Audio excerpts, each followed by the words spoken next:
అయితే వాటిలో కొన్ని కుక్కలు పేర్లు చెప్పుకోలేక, ఊరు చెప్పుకోలేక, కనీసం వారి మతం కూడా చెప్పుకోలేక హిందువుని అని చెప్పుకుంటూనే కరుణాకర్ బైబిల్ని తిట్టాడంటూ ఆవేశపడిపోతున్నాయి. వారిలో ఎవడో సత్యాన్వేషి అంట, పాపం చాలా ఆవేశపడ్డాడు. ఇలాంటి వాళ్ళు చాలా మంది ఉన్నారు. ఈ సత్యాన్వేషి గారు అయితే చాలా ఎక్కువ చేస్తాడు. గెడ్డం పీకేసుకుని, పెదాలు కొరికేసుకుని, ఏంటేంటో హావభావాలు చూపించేస్తా బిల్డప్ ఇచ్చాడు.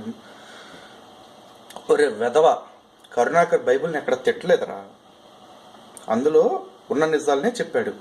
రే, మా కరుణాకర్ అంటున్నానని మరోలా అనుకుంటున్నావు. నాకు మా సోదరునికి ముఖపరిచయం కూడా లేదు, కేవలం సిద్ధాంతమైన సంబంధం తప్ప. పోతే ఇన్నాళ్ళు అంటే క్రైస్తవం దేశంలో వేళ్ళునుకోవటం ప్రారంభించినప్పటి నుండి హిందూ దేవి దేవతలను రకరకాలుగా అవమానిస్తూనే ఉన్నారు. అయినా ఏ హిందువు బహిరంగంగా మిమ్మల్ని వ్యతిరేకించలేదు. ఇవాళ ఒకడు వచ్చి 4 నిజాలు చెప్పేసరికి ఒక్కొక్కడికి బాగా కాలినట్టుంది.